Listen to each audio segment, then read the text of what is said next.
فرعون نے کئی 100 سال حکومت کی اور اس طرح اس نے ظلم کیے کہ لاکھوں اور ہزاروں بچے قتل ہی کرا دیے. 12,000 عورتوں کے پیٹ میں حمل تھا اس نے ضائع کرا دیا. جب حضرت موسیٰ علیہ السلام اپنی قوم کو لے کے نکلے رستے میں دریا آ گیا. فرعون پیچھے لگا ہوا تھا. وَإِذْ فَرَقْنَا بِكُمُ الْبَحْرَ فَأَنْجَيْنَاكُمْ اللہ فرماتے ہیں تمہارے لیے میں نے دریا کو پھاڑا اور تمہیں نجات دے دی. وَأَغْرَقْنَا آلَ فِرْعَوْنَ اور فرعون کو غرق کر دیا. وَأَنْتُمْ تَنْظُرُونَ تم کھڑے دیکھ رہے تھے.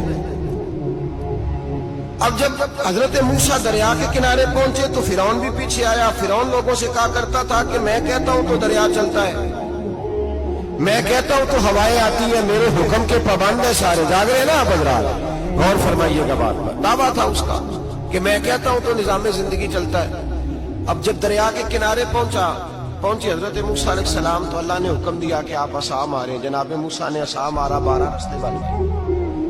اب حضرت موسیٰ کی قوم گزر رہی تھی تو فرعون سے پوچھنے لگے کہ تو کہتا تھا میرے حکم سے چلتا ہے, تو وہ تو حضرت موسیٰ نے ڈنڈا مارا ہے تو رستہ بن گیا ہے.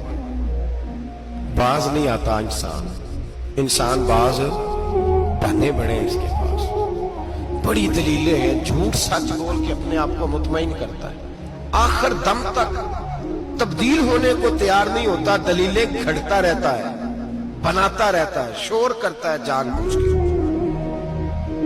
بھئی تو کہتا تھا میرے چلانے سے چلتا ہے, تو باز ابھی بھی نہیں آیا.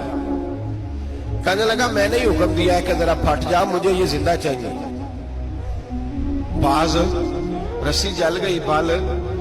کہنے لگا میں نے کہا ہے دریا کو کہ یہ مجھے زندہ چاہیے, میرے بھاگے ہوئے ہیں تو اس لیے پھٹا ہے, تو آؤ میرے ساتھ دریا کراس کریں.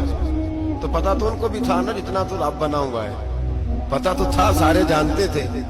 کہنے لگے تو پہلے کراس کر, اگر تو بچ گیا تو ہم بھی پیچھے آتے ہیں. اب چاروں ناچار. ایک روایت تو یہ ہے کہ یہ جب خدائی کا دعویٰ کرتا تھا نا, تخت پہ بیٹھا ہوتا تھا, تو ایک دن حضرت جبریل آئے اس کے پاس انسانی شکل میں. تو کہنے لگے میں بڑی دور سے آیا ہوں تو ایک مسئلہ پوچھنا تھا. کہا پوچھو.